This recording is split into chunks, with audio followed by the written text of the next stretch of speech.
Today's topic is, will the newly released non-farm payroll data lead the Federal Reserve to cut interest rates? On September 5th, the U.S. released its non-farm payroll data, which caused a huge reaction in the market. Today, we'll delve deeper into this topic and understand why the non-farm payroll data is so important globally. The non-farm payroll data showed that in August 2025, the number of non-farm jobs in the United States increased by only 22,000, far below the market expectation of 75,000. But it's more than just a statistic, it's a signal, a number that can roil global markets, influence the dollar and drive Federal Reserve policy.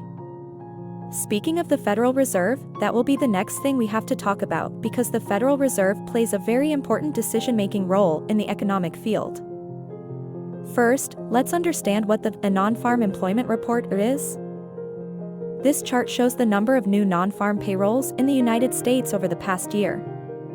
Non-farm payrolls refer to total employment, excluding agriculture, military, government employees, and the self-employed, and account for approximately 80% of U.S. jobs. Released by the U.S. Bureau of Labor Statistics on the first Friday of each month, non-farm payrolls are one of the earliest and most comprehensive indicators of U.S. economic performance. What did the report released in August reveal? In August, the U.S. added only 22,000 jobs, the fewest in 2 years.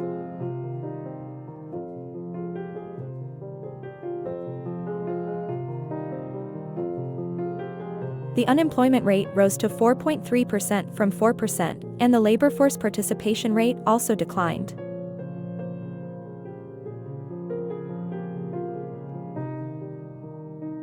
In this non-farm payroll report, we see clear differences in performance across different sectors. The healthcare industry continues to hire, adding 35,000 new jobs.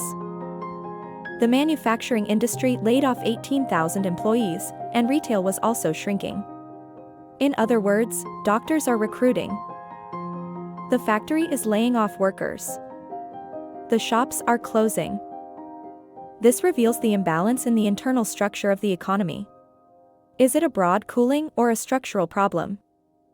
Here we compare the labor force participation rate and unemployment rate over the past 12 months.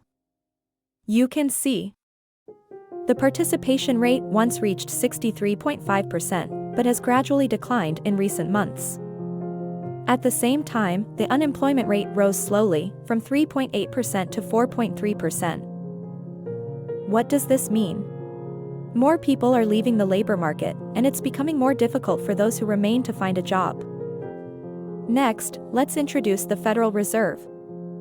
The birth of the Federal Reserve. Why did the U.S. Central Bank come more than 100 years late?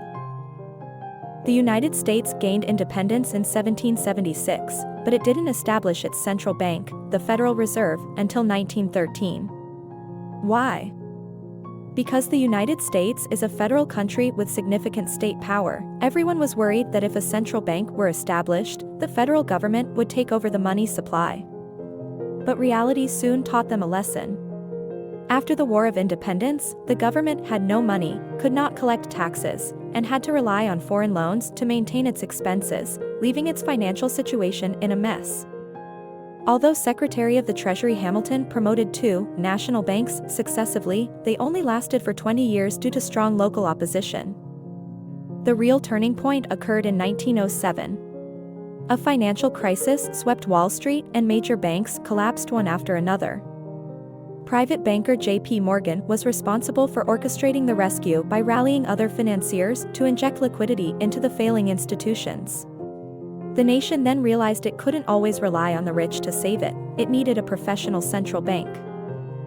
Thus, in 1913, the Federal Reserve was officially established.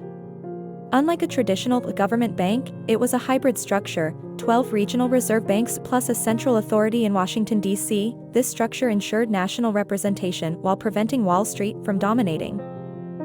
This is the origin of the Federal Reserve. It is not only the anchor of the U.S. financial system, but also the starting point for the U.S. dollar to become a global currency.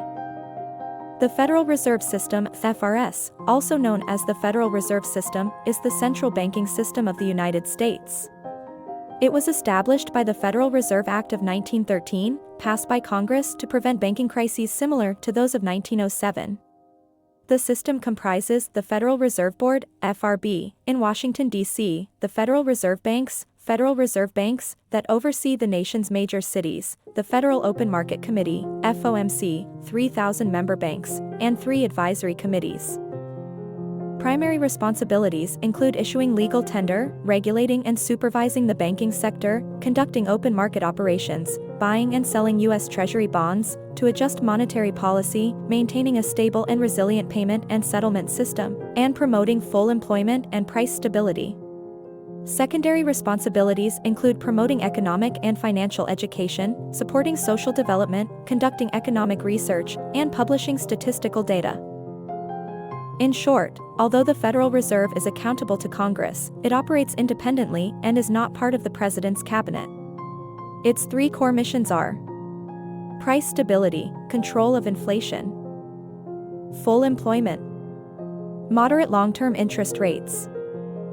These 3 goals form a perfect but delicate triangle.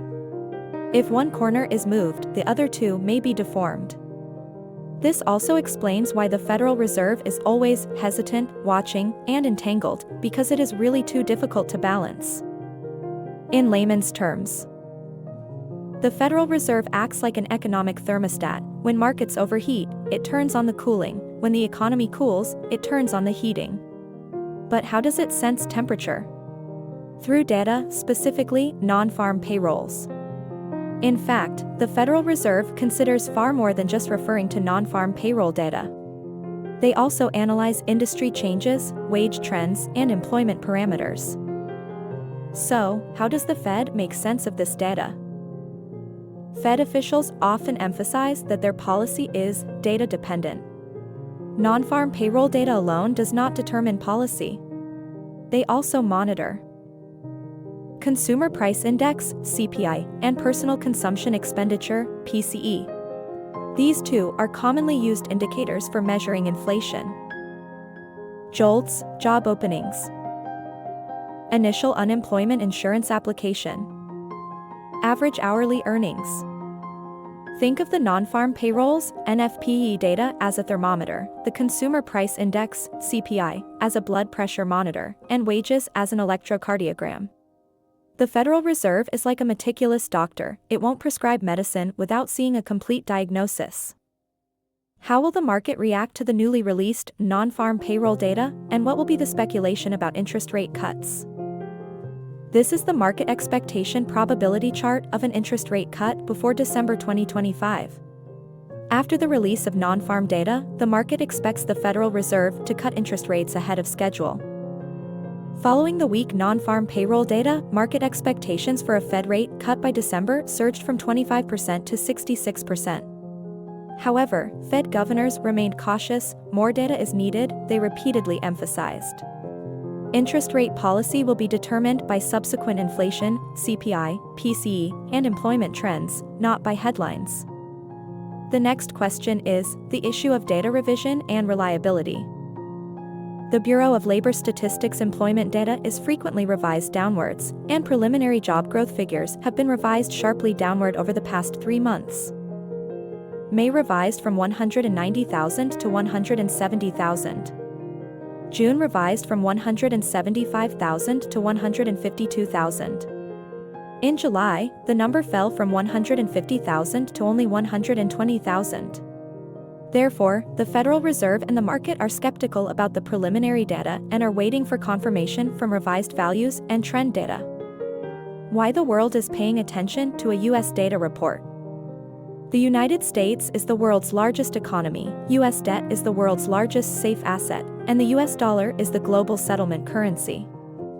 The quality of employment data directly affects U.S. dollar liquidity, interest rates, and risk appetite, which are ultimately reflected in.